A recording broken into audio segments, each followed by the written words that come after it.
मेरठ के सरधना से पूर्व विधायक ठाकुर संगीत सोम ने जनशताब्दी समारोह के तहत आयोजित अटल स्मृति सम्मेलन एवं मतदाता गहन पुनरीक्षण कार्यशाला में जनसभा को संबोधित करते हुए बांग्लादेश में हिंदुओं पर हो रहे कथित अत्याचारों का मुद्दा जोर शोर से उठाया। उन्होंने कहा कि पड़ोसी देश में हिंदुओं का कत्लेआम किया जा रहा है, बहन बेटियों के साथ बलात्कार हो रही हैं और इसके बावजूद कुछ लोग प्रधानमंत्री नरेंद्र मोदी को गाली दे रहे हैं, जो बेहद निंदनीय है।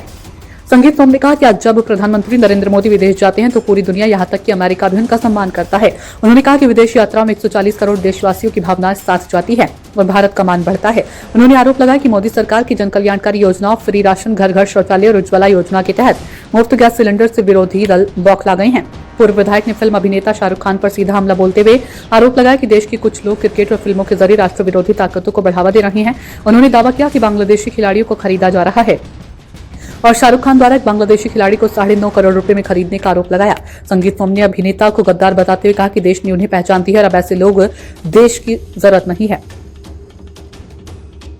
संगीत सोम ने कहा कि उत्तर प्रदेश में भाजपा सरकार बनने के बाद अपराधियों पर सख्त कार्रवाई हुई।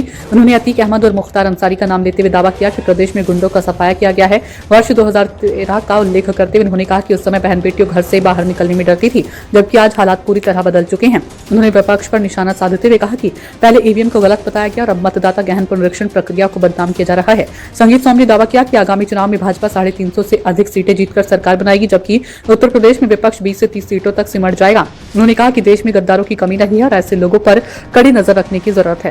होगा कि देश में बैठे हुए गद्दार जिन्हें देश ने यहां तक पहुंचाया, देश के लिए उन्होंने आज तक कुछ किया हो तो बताओ। शाहरुख खान जैसे गद्दार आज वहां के रहमान जैसे क्रिकेटरों को 9.5 करोड़ में खरीदने का काम कर रहे हैं। मैं बताना चाहता हूं कि पाकिस्तान खेलने नहीं आ सकता तो बांग्लादेश का खिलाड़ी भारत में कैसे खेलने आ सकता है, मैं पूछना चाहता हूं। कैसे आ सकता है वो रहमान यहां हिंदुओं का कत्लेआम करेंगे।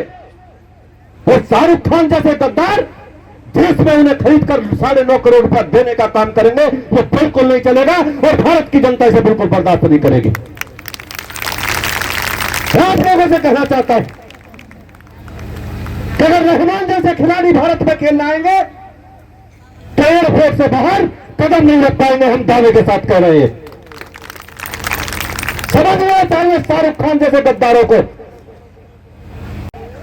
आपको यहां तक अगर आज पहुंचाया तो इस देश के लोगों ने पहुंचाया। आपको अगर पैसा मिलता है तो यहां के देश के लोगों से मिलता है, लेकिन आप उस पैसे से देश के साथ गद्दारी करते हैं। आप कभी पाकिस्तान को चंदा देने की बात करते हैं, कभी रहमान जैसे खिलाड़ियों को खरीदने की बात करते हैं। ये देश में अब नहीं चलेगा, इन गद्दारों की देश में कोई जगह नहीं रहेगी, ये मैं कहना चाहता हूं। मैं आप लोगों से कहना चाहता हूं कि आज का कार्यक्रम इतना सफल कार्यक्रम, जिस तरीके से विकास हो रहा है, जिस तरीके से उत्तर प्रदेश के मुख्यमंत्री काम कर रहे हैं, जिस तरीके से डबल इंजन की सरकार प्रधानमंत्री जी के आशीर्वाद से उत्तर प्रदेश में काम कर रहे हैं, विरोधी बौखलाए हुए हैं।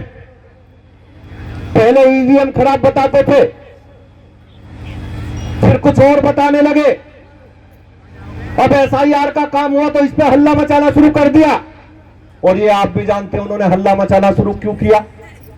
हल्ला मचाना केवल इसलिए शुरू किया कि वो जानते हैं कि 27 में जमानत जब्त होनी है सबकी। भारतीय जनता पार्टी 350 साल उत्तर प्रदेश की सरकार जिस तरीके से गुंडे माफियाओं पर शिकंजा कसने का काम किया,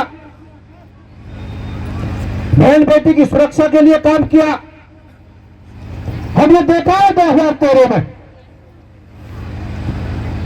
बहन बेटी घर से बाहर नहीं निकल पाती थी, मां अपने बेटे को नौकरी पर कहीं भेजती थी तो जब तक घर वापस ना आ जाए मां बाप फोन खड़खड़ाते रहते थे कि बेटा गया, कोई अनहोनी ना हो जाए।